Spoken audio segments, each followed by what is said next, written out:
పద్దెంది పడిమెట్ల పైకెక్కి గుడికేగు భక్తులకు ఎదురొచ్చే బంగారు స్వామి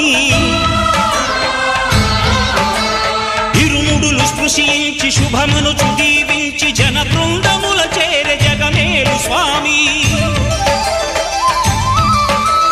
తన భక్తులొనరిల్చు తప్పులకు తడబడి ఒక పక్క ఒరిగెన ఓంకారమూర్తి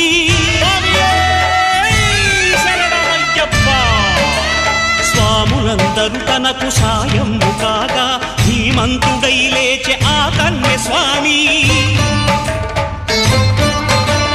పట్టబంధము వీడి భక్తతతికై పరుగు పరుగున వచ్చే భూమిపైకి నరుడై